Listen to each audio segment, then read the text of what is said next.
My name is Sherry, and I'm 41 years old. I'm juggling a busy life, working alongside my husband and cheering on my son who's passionate about soccer. When I was a student, my parents never came to my extracurricular activities. But now, it's expected for parents to take turns supporting their kids at my son's middle school soccer club. Honestly, it's a hassle to run around after work. Still, I want to support my son who's all fired up about winning the league championship. So, I can't slack off when it comes to helping out during practice. This year, the team is especially strong. The starting lineup is filled with motivated and skilled players, boosting the team's morale. We're all working hard, aiming for that long-desired championship. But with that comes the inevitable parent interactions within the club. Yes, the so-called parent politics. And lately, it's been causing me some stress. Sherry, you really need to get here earlier. Even though I arrived 10 minutes before the scheduled time, Jewel, a mom who likes to take charge, complains to me. I think I'm on time. Plus, there are others who haven't arrived yet. That's right. For some reason, Jewel always singles me out. Well, Sherry, you make it so obvious that you are busy because you are working. You don't even wear makeup and you'll never join us for tea. I don't recall ever making such a fuss about being busy. Sure, I don't wear makeup and I can't join daytime tea sessions because of work. It's also true that it is related to work. But what does that have to do with the soccer club?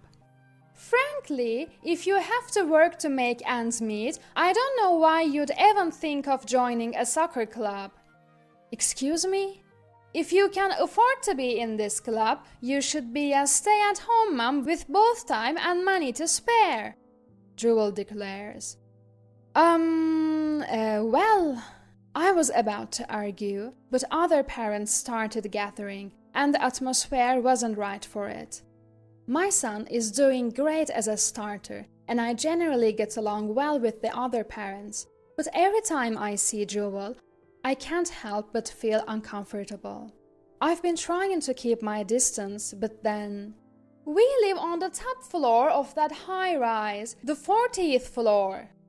During a break in a practice game one weekend, Jewel pointed to what locals call the Kitten Tower, a 40-story luxury high-rise that's become a symbol of the area. Oh, really? Confused, I just nodded along. It's not a big deal, it's a luxury condo, but it's too big for just the three of us. It's a hassle to clean without a housekeeper, you know. I didn't know how to respond, but another mom chimed in. The floors above 35 are one family per floor. The 360-degree view is such a luxury. Jewel seemed quite pleased with herself. Ah, I see.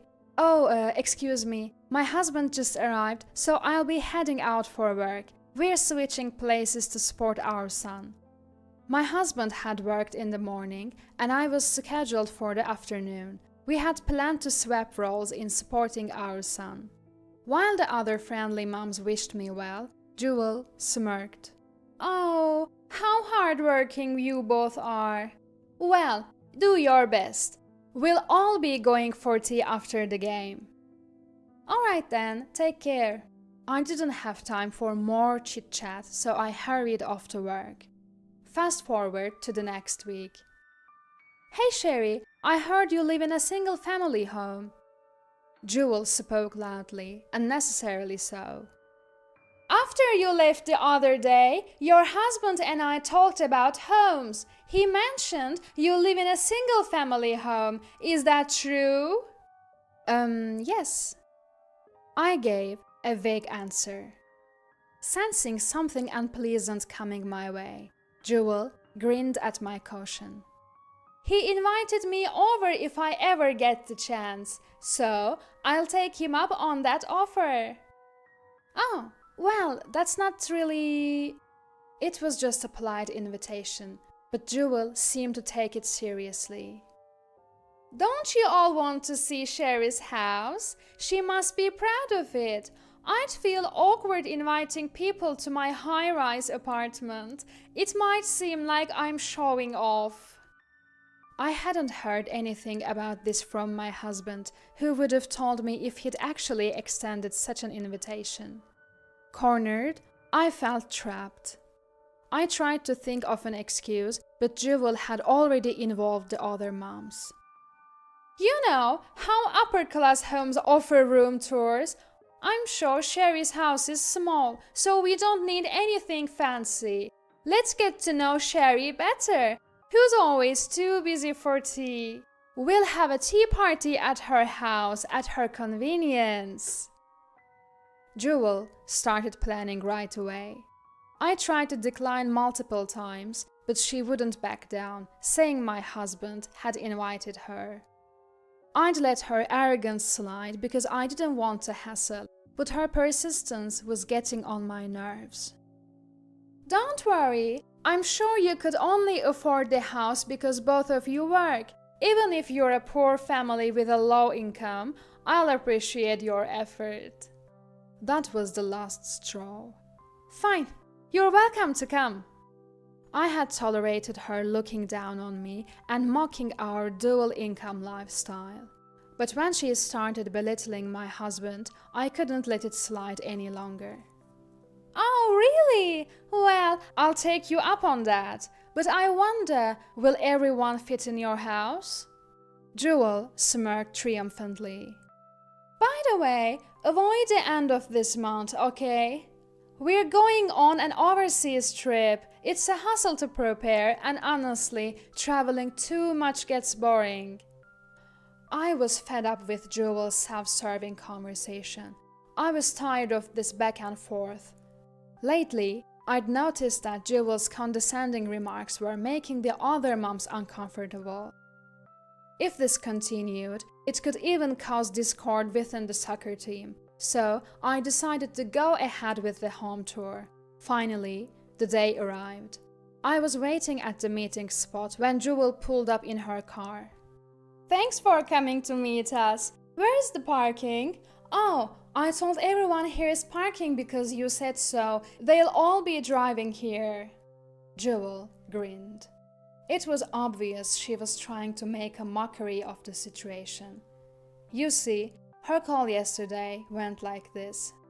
Sherry, does your house have parking? Some people with small properties rent separate parking spaces. You know, is your parking on site? Her question was only to confirm if we had parking, not whether they could come by car. I hadn't said a word about everyone driving over, but still. Oh, I see. Could you please park over there? There should be plenty of space for everyone else too. I directed Jewel to an open lot nearby. Oh, I see. Jewel seemed to click her tongue subtly. How convenient that there's an empty lot nearby. As Jewel muttered, the other moms started to arrive. Looks like everyone's here. Thanks for inviting us today, Sherry. So, is that your house? It's quite small and cute. It suits you perfectly. Jewel laughed, looking at a house right behind me. It's amazing you chose to live here, so close to that mansion. It's like you are being shown your limits. The other moms looked uncomfortable at Jewel's harsh laughter. I quickly spoke up. Ah, no, our house is over there. This building is for our housekeepers. Jewel burst into laughter when she looked where I pointed. Oh, on the other side of the mansion. I can't even see it from here. Shall we go? Jewel immediately started walking ahead. Jewel, the entrance is over here. I called out to Jewel as she walked past the gate to my home, and then opened it. Wait, this is your house, Sherry? What? Jewel let out a scream-like sound. Yes, the mansion Jewel had just mentioned was actually my home. The empty lot was a space we were planning to turn into a soccer field for the kids. The cute little house she referred to was the living quarters for our housekeepers. "Please, come in. Our home is designed in mid-century modern style." I walked across our simple yet harmoniously designed front yard towards the entrance. Our housekeeper, who had been waiting, greeted me with, "Welcome back, ma'am," and helped us inside. Just then, my friend Stella unexpectedly dropped by. "Sherry, I found something cute while I was out and bought it as a gift. Oh, am I interrupting?" Stella started to leave, feeling awkward in front of the soccer moms, but they insisted she stay, so Stella joined us for tea. "Oh, how rude to have friends drop by without an appointment," Jewel muttered, lacking her usual gusto. Ignoring her, I led everyone inside. "Let's have a tour of the house later. For now, please have a seat. I'll prepare some tea and snacks." "Is this for real?" Jewel mumbled, half in shock, as I led her to the great room. The weather was nice, so the doors facing the courtyard were open, revealing well-maintained lawns and shimmering pond. "You have a garden and a large pond inside your property?" Jewel was speechless. "Feel free to explore the garden. My husband designed both the house and the garden, so he'd love to hear your thoughts." While I was explaining, the housekeeper prepared the tea. "Today's snacks are from my company, a product we're planning to launch soon. I hope you like them and would appreciate your feedback." The other moms cheered at the sight of the beautifully arranged snacks. "Wait, Sherry? Your company? And your husband designed the house? What's this? Were you pretending to be poor, tricking me and laughing behind my back?" Jewel, who had been silent, suddenly blurted out this outrageous accusation. "I never tricked anyone. If you didn't know, it's because you never asked." I was utterly exasperated. Let me take this opportunity to explain. I ran a company that focuses on next-generation snacks. Due to hygiene reasons, I can't wear makeup, and because of my responsibilities, I can't be away from the company for long. So, I usually can't join you for tea. My husband also runs an architecture firm, so we are both working professionals. After reintroducing myself, the other moms applauded, but Jewel's mood plummeted. Who cares about this big, empty house? For your information, I live on the 40th floor of a high-rise." Just as I was about to respond to Jewel's sudden outburst, Stella clapped her hands in realization. "Sherry, it's her, isn't it?" I nodded at Stella's excited question. Then she talks to Jewel. "Hey, you live on the 40th floor of what they call the Kitten Tower, right?" Caught off guard by Stella's innocent question, Jewel regained her usual confidence. "Yes, so what?" Stella grinned and asked, "Can you show us pictures of your place? The view from your room, maybe. You must have taken some on your phone, right?" Stella tilted her head cutely, and the other moms chimed in, saying they'd love to see the pictures. However, Jewel feigned regret. "Oh, I'm sorry. Living there has become so normal for me that I've never thought to take pictures. So no, I don't have any on my phone." Jewel made a disappointing face. Stella burst into laughter at Jewel's response. "What's so funny?" Jewel raised her voice, clearly irritated. "I just thought it was amazing. You don't take pictures because it's so normal for you? I still can't help but capture the sunrise and sunset." Stella showed us her phone screen, displaying a beautiful sunset and a familiar landscape. "Look, this is the exact image used in the Kitten Tower's promotional material. Oh, and there's Mia, my cat! I couldn't help but get excited at the beautiful scenery and the appearance of Stella's beloved cat, Mia. What are you talking about? Jewel scolded, so I decided to enlighten her. She's the real resident of the 40th floor of the Kitten Tower. What?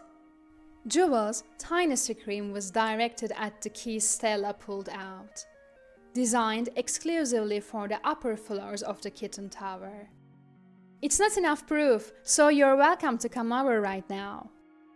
Jewel's face twisted at Stella's smile. Every once in a while, I get inquiries through the front desk asking if I'm Jewel. Now it makes sense. You are the Jewel they were asking about. Stella's expression turned stern. It's quite a nuisance, you know. Confronted by Stella, the real resident of the 40th floor of the luxury high-rise, Jewel was visibly shaken. It seems she's been lying about living on the 40th floor of a luxury high-rise, not just in our soccer club, but elsewhere too. So, what's the real story? The next time one of your friends asks, you'll have to correct them, won't you? Cornered by Stella's questioning, Jewel trembled like a newborn fawn, attempting to flee. Tell the truth! Yikes! Blocked by an angry Stella, Jewel gasped and shook her head, but there was no escaping the truth. I live on the 1st floor, Jewel finally admitted, her shoulders slumping. Oh, the 1st floor. So, if you count from the top, that's the penthouse. Isn't that clever? Should we laugh it off? Though Stella's tone was playful, she was clearly furious. The other soccer moms all looked at Jewel with disdain. You know, some people deliberately chose to live on the lower floors of luxury buildings. Easier access to their apartments, easier to evacuate in case of emergencies, and the property value doesn't depreciate as quickly. But I doubt you had any of that in mind, did you, Jewel? When I asked, Jewel stammered. I have to go. Bye! She hurriedly made her exit, barely even saying goodbye. I don't get why she had to lie about living on the 40th floor when living in a luxury building is impressive enough. As I spoke my mind, Stella burst into laughter. You know, Sherry, you might not be aware of this since you've only lived in a single-family homes, but in luxury high-rises, the price varies greatly depending on the floor. Some people really care about the hierarchy based on which floor they live on. That's probably why Jewel wanted to show off. I love heights, so I chose a high floor, but some people see that as a status symbol, Stella explained. I shook my head. No way, heights scare me. The view you showed me was beautiful, and I'd love to see it, but I'd probably freeze if I went up there. My husband even designed our house as a single story because he knows I'm afraid of heights. Stella laughed even more at this. Jewel really picked the wrong person to act arrogant with. Even if she did live on the 40th floor of a luxury high-rise, it couldn't compare to this sprawling single-story home made entirely of domestic wood. The other moms nodded in agreement with Stella's words. I'm not familiar with luxury high-rises due to my fear of heights, but if Stella says so, it must be true. Sorry for putting a damper on our fun tea party, Stella said, looking apologetic. But I was more than satisfied with how things turned out, especially since I wanted to put a stop to Jewel's incessant talking. Let's get back to our tea party, shall we? We all enjoyed the rest of our time together. 3 months later, Jewel and her family moved far away.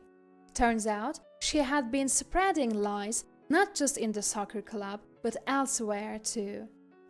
When her web of lies unraveled, It seemed like she no longer had a place in this town. I was initially worried about our soccer team, but with Jewel's self-righteous leadership gone, a kid who had been hiding his skills suddenly blossomed. In fact, the team's atmosphere and skill level improved so much that winning the league now seems like a real possibility. Between you and me, I was really fed up with Jewel's arrogant attitude. Thanks to being friends with Sherry, I can now go support the soccer club without any worries. I really appreciate it. It seems like the bonds among the soccer moms have deepened even more. Let's aim for the championship, guys. Sporting my energetic child as they run around, along with my hardworking husband, is my daily joy.